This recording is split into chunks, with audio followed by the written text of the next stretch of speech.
Hey guys, welcome to the channel. This is Rohan और आज हम बात करने वाले हैं बिस्वा कल्याण की नई वीडियो सिंपल मैथ्स। तो सिंपल मैथ्स में बिस्वा ने हमें बताया रैशनल नंबर और मॉन्टी हॉल प्रॉब्लम के बारे में, और बहुत ही इंटरेस्टिंग टॉपिक है और आई लव मैथ्स। और मैंने दोनों ही के ऊपर रैशनल नंबर और मॉन्टी हॉल प्रॉब्लम के ऊपर वीडियो बना चुका है, तो आप मेरे चैनल पर देख सकते हैं। लेकिन हम इसके बारे में इनिशिएटिव के बारे में बात करें तो बिस्वा क्या ही नहीं कर रहा है।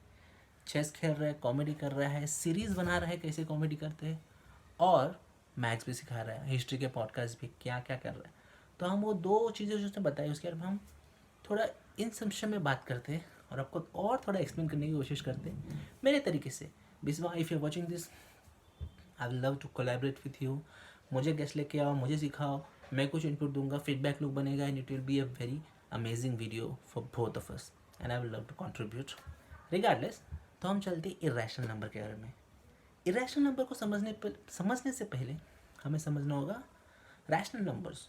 तो ध्यान रखिए, जो इरेशनल नंबर जो चीज़ें हैं, it is only for classification purposes. मतलब ये मैन मेड है, ये हमने बनाया है। ऐसा नहीं है कि नेचर में बोल रखे वो आके एक इरेशनल नंबर है, लैंग्वेज भी हमने बनाया है। तो एक नोटेशन है, क्लासिफिकेशन है नंबर से। तो कुछ नंबर जो है ऐसे हैं जिसको हम न्यूमरेटर डिवाइडेड बाय डिनोमिनेटर के रूप में प्रस्तुत कर सकते हैं, तो उसे हम कहते हैं rational number. Example, 2 is rational number, 3 is an rational number. क्योंकि 2 को हम बोल सकते हैं 2 डिवाइडेड बाय 1, 3 को बोल सकते हैं 3 डिवाइडेड बाय 1। उसी तरह कुछ नंबर से जिसको हम न्यूमरेटर डिवाइडेड बाय डिनोमिनेटर नहीं कर सकते, और वो तभी पॉसिबल है जब जो नंबर्स है वो कंटिन्यूसली चलता जाए। फॉर एग्जाम्पल 3.1543678 तक कंटिन्यूस चलता जाए इन्फिनिटली, तो हम उसको एक्सप्रेस नहीं कर सकते न्यूमरेटर डिवाइडेड बाय डिनोमिनेटर के रूप में। तो क्यों, अगर वो फाइनाइट है, कितना ही बड़ा नंबर हो, डजंट मैटर, 3.1515 समथिंग समथिंग, वो हज़ारों तक चला गया पर वो अंत में ख़त्म हो गया, तो हम उसको numerator divided by denominator express कर सकते हैं। कैसे? Very simply. फॉर एग्जाम्पल, आप छोटे नंबर का एग्जाम्पल लीजिए, 2.15। हम इसको लिख सकते हैं 215 डिवाइडेड बाय 100। 2.156 हम उसको बोल सकते हैं 21556 डिवाइडेड बाय 1000। तो जितने पॉइंट के आगे नंबर है उतने डिवाइडेड बाय 1 और उसके 0 लगा देंगे। That's it, it will be expressed as a numerator divided by denominator. लेकिन अगर वो इन्फिनिटली चलता जाएगा, so we don't know how many zeros we should put. That is, we cannot put any zeros in the denominator with 1, hence it cannot be expressed as a numerator divided by denominator. It is an irrational number. So इसका एक ही exception है, अगर कोई number है जो infinitely जा रहा है पर वो रिपीट हो रहा है, that still can be express as the numerator divided by denominator. तो रैशनल नंबर वो है जो पॉइंट में हो सकता है, फाइनाइट है। अगर वो इन्फाइनाइट है तो पीरियोडिक है। For example 3.33 can be express as a numerator divided by denominator, but 3.345 something random goes on infinitely. That's an irrational number. 3 famous irrational number के एग्जाम्पल है, एक है ई, एक है √2, और जो बहुत ही फेमस है पाई, जिसका वैल्यू 3.14 समथिंग इन्फाइनेटली जाता है। लेकिन ट्रिवी आपको बता देता हूँ, स्कूल में आपने देखा होगा कि आपके जो टीचर्स है उन्होंने आपको बोला रहेगा आपको सॉल्व करने के लिए पाई की वैल्यू ले लीजिए 22.7। That is by definition is a rational number.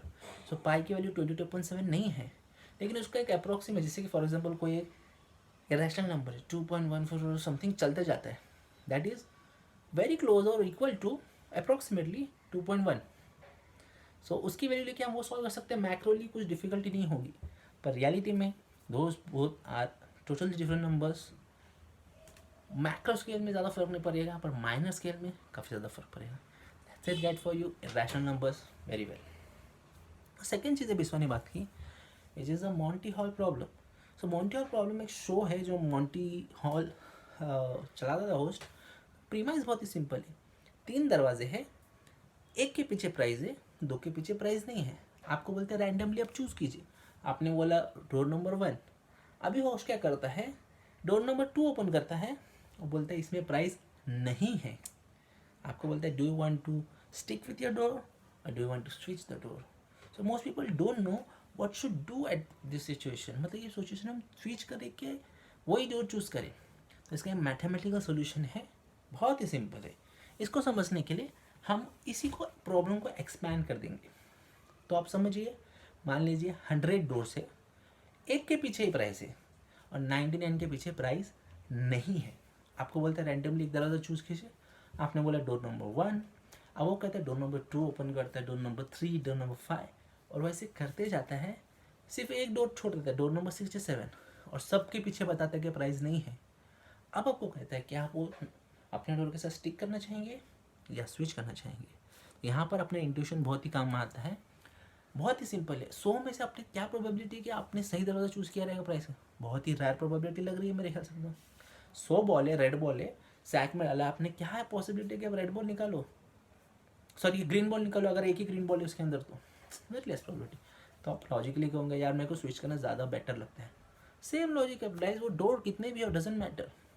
तो 3 डोर में से अगर आप एक डोर में आपने चूज़ किया, एक में बता दिया कि प्राइस नहीं है, तो you should always switch, because if you don't switch, इसका मतलब ये नहीं कि आप रियलिटी में हमेशा जीतोगे। जिसमें consensus when playing huge number of games, probabilities higher. मतलब अगर 100 लोग एक गेम खेलते हैं और सबके सब स्विच नहीं करते हैं, स्टिक करते हैं अपनी रैंडम चॉइस को, तो they out of 100 people 33 will win the price.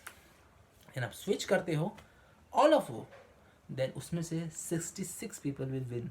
So overall as a consensus, as a population, you should always switch if everyone is switching. Okay, so even if no one is switching, but still switching is a better solution, and it is clearly expressed when you see the group research. तो switching is obviously better. तो ये Montreal problem का solution है. That's it guys. ये 2 चीज़ें विश्वा ने बताई, सिंपल मैथ्स। आई होप ऐसे और भी सीरीज़ आए और बहुत सारे लोगों के साथ कोलैबोरेट हो। आई एम लुकिंग, विश्वा connect with me, will can learn more about maths. और मैथ्स की बहुत ही ब्यूटीफुल चीज़ है। मैथ्स लोगों को लगता है एडवांस है, डिफ़िकल्ट है, कॉम्प्लिकेटेड है, और हर चीज़ वैसे बेसिकली वही है, पर आपको उसका बेसिक्स पता है, आप उसके बारे में क्यूरियस हो, तो it becomes easy for you और it becomes interesting for you, and that's all it takes. लेकिन बहुत बार क्या होता है कि आपको सिखाई नहीं जाती उस तरह से, उस पैशन से, तो आप इसमें इंटरेस्ट ले भी नहीं पाते। तो ये सीरीज़ के बहाने आप ज़रूर नहीं कि आपका मैथ्स में इंटरेस्ट आ जाएगा, पर आपका मैथ्स में इंटरेस्ट इसलिए नहीं आया था कि आपको सिखाया नहीं गया था अच्छे से, तो वो रोड ब्लॉक हट जाएगा। विल मेक श्योर कि आपको सीखे, समझ में आए। तो हम ऐसी सीरीज़ और भी करेंगे, और भी चीज़ें टैकल करेंगे, and we try to explore in them. और मैथ्स का हमेशा याद रखें, किसी भी चीज़ का बेसिक्स आपको कर लो ना स्ट्रॉन्ग, तो एडवांस चीज़ें आपको समझ में आ ही जाती है, चाहे वो कॉमेडी हो, चाहे वो चेस हो, चाहे वो मैथ्स हो। और maths is such a beautiful tool, वो उसका एप्लीकेशन सब जगह है, होता ही है, बिकॉज हम साइंस क्या है, स्टडी ऑफ नेचर, और साइंस को हेल्प करने के लिए टूल क्या है, मैथमेटिक्स। ये सब एग्जिस्ट करता है, रेशियो सब एग्जिस्ट करता है नेचर में, हमने उसको एक नोटेशन दिया है, टूल दिया है, हमने लैंग्वेज बनाई है। तो mathematics is a language of understanding science, वो दोनों रिलेटेड है। And whatever you do in life, maths is a part of you to understand how the world works, from the basic, हो सकते हैं numerical calculations हो, या monetary problem हो, या प्रॉब्लमिस्टिक अप्रोच हो प्रॉब्लम्स को लेकर। आपको पता है बहुत सारी लाइफ की डिसीजन प्रॉब्लम्स आप स्टैटिस्टिक्स और प्रोबेबिलिस्टिक्स से आप सॉल्व कर सकते हो। So that is a very interesting take, आप कैसे लाइफ को जी सकते हो, क्योंकि maths opens door to so much possibility.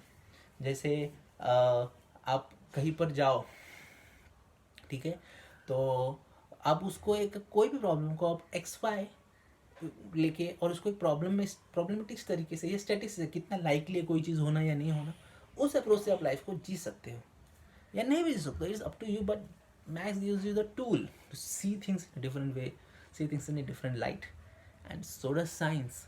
Science is just basically whatever understanding we have of the nature right now, and what way to understand it, then understanding basic science and basic maths behind it.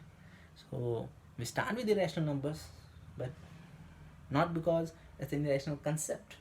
It's an amazing concept, and whatever happens, if you choose to dive deep in maths or not, if you enjoy the series for the talk, whatever it is, remember one thing: you, right there, you are amazing. That's what matters. You explore, आप find कीजिए, आपका कोई भी field हो उसमें basics में घुस जाइए, इंटरेस्ट और डेवलप होएगा, थ्रिल डेवलप होएगा, and you will be keep always curious. Enjoy till next time, take care. Bye, see you.